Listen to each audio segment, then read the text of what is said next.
আসসালামু আলাইকুম, welcome back to my channel ভিডি নাজ অফ কুকিং। আজকে আমি আপনাদের তৈরি করে দেখাবো চকলেট পাউন্ড কেক। একেবারে বেকারি স্টাইলে পারফেক্টভাবে চকলেট পাউন্ড কেকটি কিভাবে ঝটপট তৈরি করে নিতে পারবেন সেই রেসিপিটি আজকে আপনাদের সাথে শেয়ার করব। আশা করব আজকের রেসিপিটি আপনাদের ভালো লাগবে। ভালো লাগলে অবশ্যই ভিডি নাজ অফ কুকিং চ্যানেলটিকে সাবস্ক্রাইব করে আমার পাশে থাকবেন আরও নতুন নতুন রেসিপি দেখার জন্য। চকলেট পাউন্ড কেক তৈরি করার জন্য প্রথমে একটি বোল নিয়ে নিলাম, তার মধ্যে একটি রুম টেম্পারেচারে থাকা ডিম দিয়ে দিলাম, আর দিয়ে দিচ্ছি হাফ কাপ পরিমাণ চিনি, আর দিয়ে দিচ্ছি হাফ কাপ পরিমাণ সয়াবিন তেল। এই তিনটি উপকরণকে এখন হ্যান্ড ব্লেন্ডার দিয়ে ভালোভাবে মিক্সড করে নেব। আপনাদের কাছে ইলেকট্রিক বিটার থাকলে তো কথাই নেই, ইলেকট্রিক বিটার দিয়েও আপনারা ভালোভাবে ফোম তৈরি করে নিতে পারবেন। হ্যান্ড ব্লেন্ডার দিয়ে অবশ্যই 8 থেকে 10 মিনিট ব্লেন্ড করতে হবে, তাহলে ডিমটি দেখতে যে হলুদ রঙের ছিল সেটি কিন্তু এরকম সাদা হয়ে যাবে। এই পর্যায়ে এর মধ্যে দিয়ে দেব 1/3 কাপ পরিমাণ ময়দা। দেখতেই পাচ্ছেন 1 কাপ থেকে কিছু কম, মানে 1/3 কাপ পরিমাণ। আর ময়দাটাকে অবশ্যই একটি চালনির মধ্যে রেখে চেলে দিতে হবে।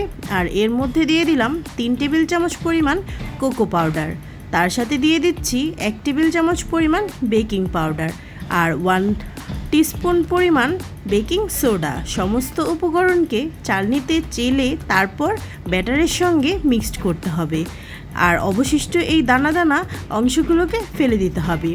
এবার একটি স্প্যাচুলার সাহায্যে ভালোভাবে আলতো হাতে নিচ থেকে টেনে উপরে নিয়ে বারবার এইভাবে করে মিক্সড করে নিতে হবে। পারফেক্ট একটি ব্যাটার তৈরি করে নিতে হবে। ব্যাটারটা যখন তৈরি হয়ে যাবে তখন এর মধ্যে 1/3 কাপ পরিমাণ লিকুইড দুধ দিয়ে দেব, আর দুধটাকে আগে থেকে জাল করে ঠান্ডা করে রেখেছিলাম। এখন দুধটাকে ভালোভাবে এই ব্যাটারের সঙ্গে মিক্সড করে নিতে হবে। আর এই চকলেট পাউন্ড কেকটা কিন্তু খুবই স্পঞ্জি, খুবই ফ্লাপি আর খুবই সফট, মুখে দিলে নিমিষেই গলে যাবে। অবশ্যই রেসিপিটা একবার হলেও ট্রাই করবেন, ট্রাই না করলে তো বুঝতেই পারবেন না এটা কতটা পারফেক্ট বেকারি স্টাইলের পাউন্ড কেক।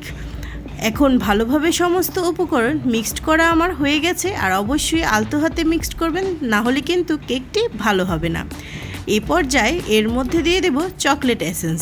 আপনারা চাইলে ভ্যানিলা এসেন্সটাও ইউজ করতে পারেন, তবে যেহেতু আমি চকলেট পাউন্ড কেক তৈরি করছি তাই চকলেট এসেন্সটাই দিয়ে দিলাম।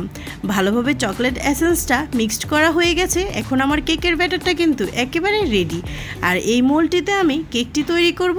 এটার মধ্যে আমি বেকিং পেপার বিছিয়ে দিয়ে উপর থেকে তেল ব্রাশ করে দিচ্ছি এবং কেকের ব্যাটারগুলো আস্তে আস্তে করে ঢেলে দিলাম। ভালোভাবে ঢেলে দিয়ে 2-3টি ট্যাপ দিয়ে দেব যেন কোনো লাম্পস থাকলে বেরিয়ে যায়।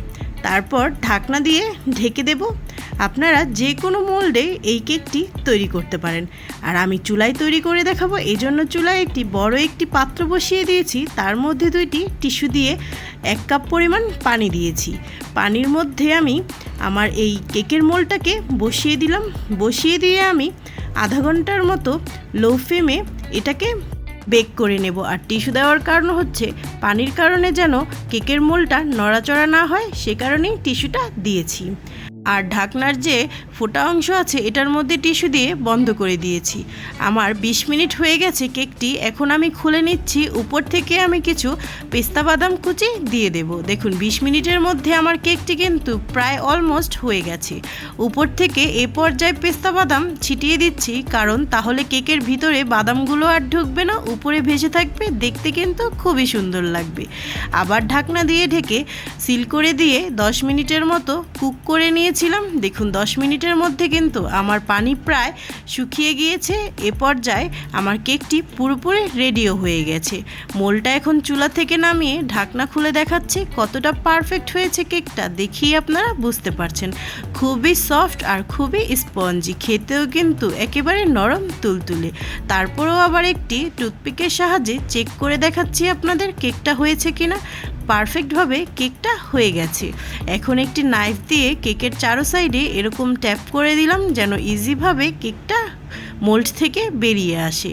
দেখুন আমার কেকটা মোল্ড থেকে কতটা পারফেক্টভাবে বেরিয়ে এসেছে, দেখেই আপনারা বুঝতে পারছেন।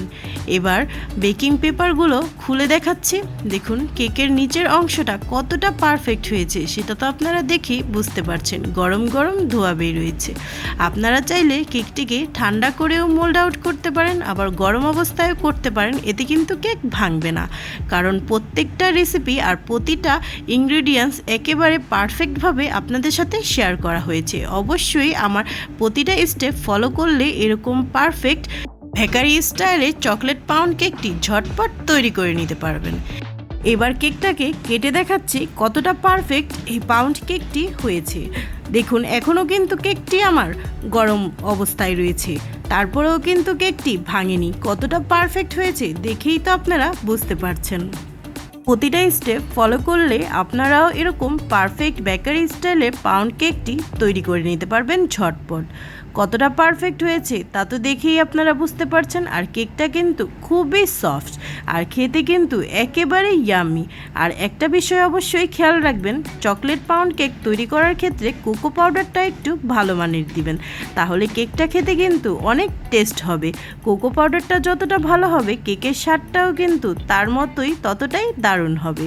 দেখুন কেকটি আমি এখন ভেঙেও দেখাচ্ছি, কতটা পারফেক্ট স্পঞ্জি হয়েছে দেখেই তো আপনারা বুঝতে পারছেন। খুবই ইয়ামি। আশা করব আজকের রেসিপিটি আপনাদের কাছে ভালো লেগেছে। আজকের মতো বিদায় নিচ্ছি। আল্লাহ হাফেজ।